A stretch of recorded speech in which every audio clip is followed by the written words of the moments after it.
Hello বন্ধুরা, কেমন আছো সবাই? আশা করি সবাই খুব ভালো আছো।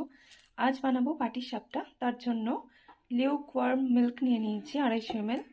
এবার এতে এই 1 কাপ মতো ময়দা অ্যাড করব আর হাফ কাপ সুজি।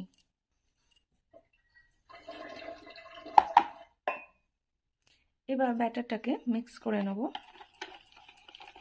ভালো করে ফেটিয়ে, যেন কোনো লাম্পস না থাকে। আর তারপর এটাকে রেস্টে রাখবো, সুজিটা যাতে ফুলে যায়।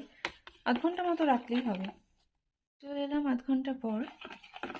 ভালো করে এটাকে গুলিয়ে নিতে হবে, না তো ময়দা থিতিয়ে পড়ে। কনসিস্টেন্সিটা এরকম হবে, পাতলা করে। এবার একটা ফ্রাইং প্যানে অয়েল ব্রাশ করে নেব।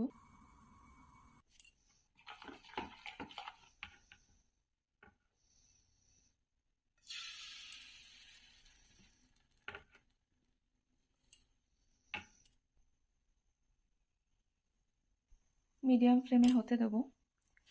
আমি কিন্তু মাখাটা বানিয়ে রেখেছি, এখানে তো মাখা পাওয়া যায় না, তাই জন্য। আর আমি নলেন গুড়ও পাইনি, আমি কিন্তু আখের গুড় দিয়ে ট্রাই করেছি। আপনারা চাইলে ট্রাই করতে পারেন, খুবই সুন্দর খেতে হয়েছে। এটাই আমি পুর হিসেবে ব্যবহার করব আজকে। প্রথমটা গড়া হয়ে গেল, এবার একটা একটা করে বানিয়ে নেব। আর একটা কিন্তু হয়ে গেছে। এরপর এটাকে তুলে মাখার পুর দিয়ে রেডি করে নেব। এইভাবে পুরটা দিয়ে নিলাম।